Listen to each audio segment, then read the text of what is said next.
লোকমান আলাইহিস সালাম আল্লাহর প্রিয় ভাজন এক ব্যক্তি ছিলেন, খুব জ্ঞানী প্রাজ্ঞ একজন ব্যক্তিত্ব ছিলেন। কি করতেন?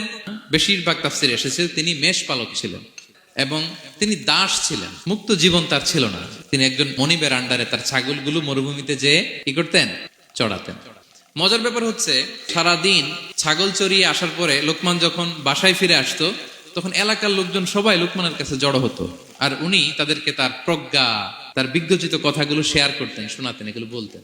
তো এগুলো দেখে লোকমানের মালিক অবাক, কিরে আমার কাছে এলাকার কেউ আসে না, কিন্তু আমার দাস দেখতে কুৎসিত কালো, এই লোকমানের কাছে সবাই এসে ঘিরে থাকে, কি ওর কাছে কি পায়, কি আছে ওর কাছে?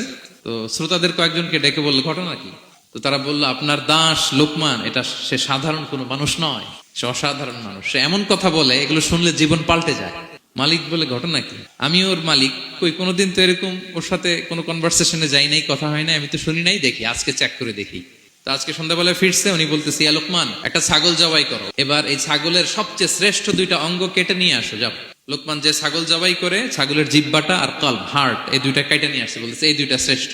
মালিক আবার বললো, যাও আরেকটা জবাই করো, এবার সবচেয়ে নিকৃষ্ট দুইটা অঙ্গ ছাগলের কেটে নিয়ে আসো, যাও দেখি তো। সে আরেকটা ছাগল জবাই করে আবার জিহ্বা আর হার্ট কেটে নিয়ে আসছে, বলছে এই যে এটা সবচেয়ে নিকৃষ্ট। ঘটনা কি লোকমান? শ্রেষ্ঠ দুইটা অঙ্গ কাটতে বললাম, জিহ্বার কলিজা হৃদয় কেটে নিয়ে আসলাম, বললাম সবচেয়ে নিকৃষ্ট দুইটা অঙ্গ কাটো, আবার জিহ্বার এটা কেটে নিয়ে আসলাম। তো লোকমান বলতেছে, জিহ্বা আর হৃদয় যদি শ্রেষ্ঠ হয়, কল্ব যদি শ্রেষ্ঠ হয়, এর চেয়ে শ্রেষ্ঠ অঙ্গ আর হতে পারে না। আর জিহ্বা আর কল্ব যদি খারাপ হয়, মানুষের মুখ আর হৃদয় যদি খারাপ হয়, এর চেয়ে নিকৃষ্ট অঙ্গ আর হতে পারে না।